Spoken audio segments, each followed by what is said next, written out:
nyakubahwa mwese ndongozi mu nzego z'igihugu, namwe mwese bavukanyi, umwe wese mu cyubahiro Imana yamuhaye, ndasubiye kubaramutsa amahoro y'Imana. Turahuye kuri uyu munsi ugira kabiri dutanguye iki gikorane gihuriranye n'igihe Burundi burimwo, igihe cyiza, kandi navuga nti iki gikorane cy'umwizero. Iyo turi ngaha nta kindi tuba turiko turigishanya, dukarishanya kugira ngo tumenye inzira turimwo.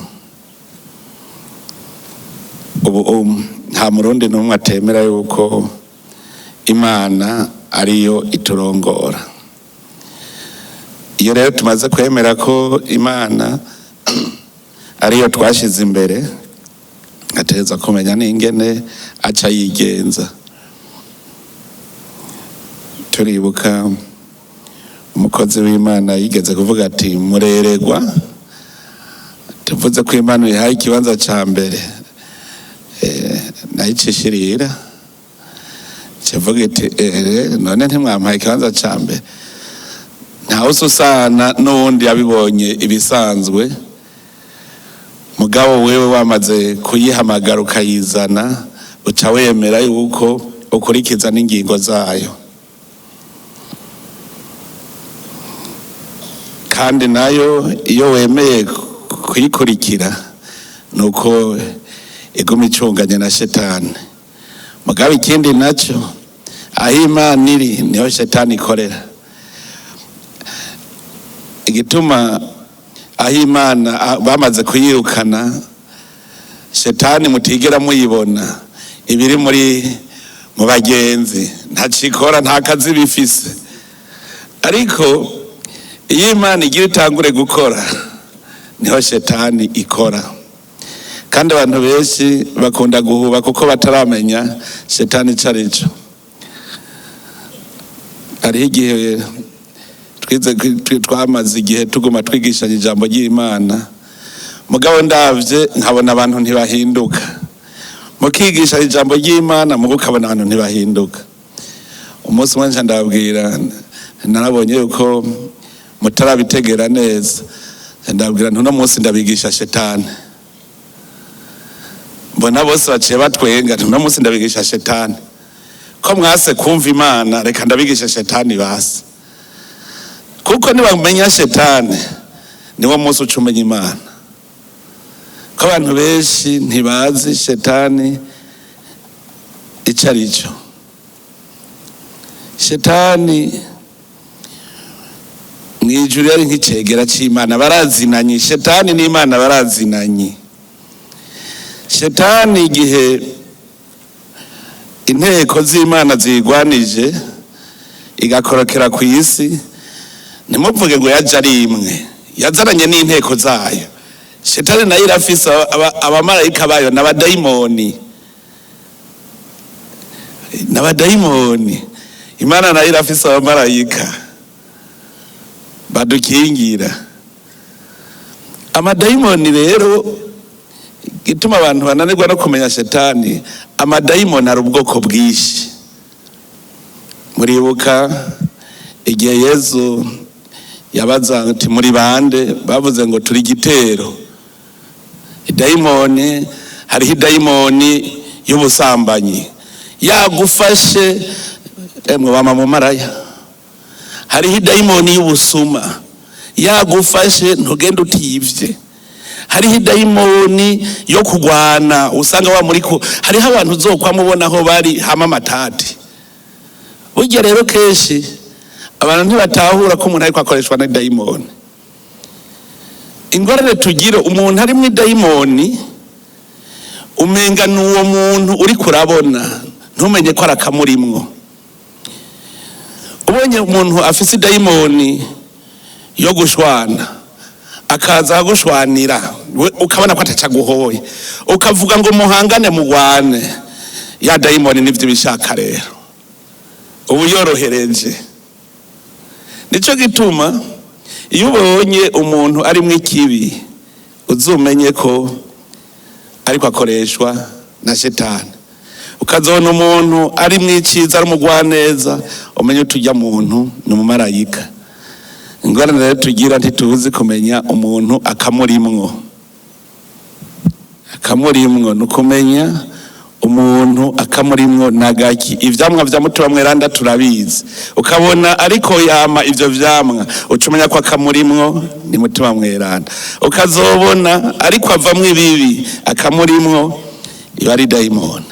Cumenya rero ingene umugenza, kuko muhanganye ngo mugwane emwe ahubwo ibitomboye, kuko nawe bigufasha.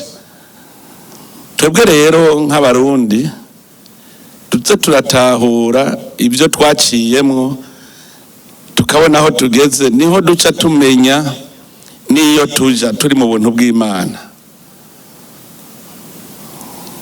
Aba bene Isirayeri nibo nkunda kuza ndaraba cane, naritayeho gusoma ibi bitabo vyerekana ingene bagiye gushika mu gihugu c'isezerano. Byaratumye ntegera neza Uburundi inzira burimwo. Igihe kimwe bavuye gutata igihugu c'isezerano, barashitse baravuga bati ni igihugu ciza cane, barerekana n'ivyamwa vyaho, ivyamwa vyiza. Bajeje kubibona, novuga aho bogeze akanyamuneza ko bagira bashike mu gihugu c'isezerano, haca haza uwundi mutima mubi, nawo ucuvuga ngo oya, ngo hari ibigatanya bizobamara.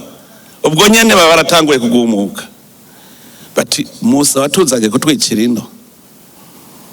Niho rero usomye mu gitabo cyo guharura ikigabane ca 14 ku murongo wa 20 gushika kwa 23, Imana yahetevye nayo irashavura. Niho yavuga ati kubera abo bantu babonye ubunini hazwa bwanje n'ibimenyetso vyanje bihambaye nakoreye mu Misiri no mu bugaragwa, kandi bakangerageza inshuro 10 zose, bakaba batumvira ijwi ryanje, ntibazobona igihugu nemereye basekuru babo shizeko n'indahiro, kandi nabo bose bankengera ntibazokibona. Bamugerageje inshuro 10 zose. Nagerageje kurondera izo nshuro 10 bamugerageje,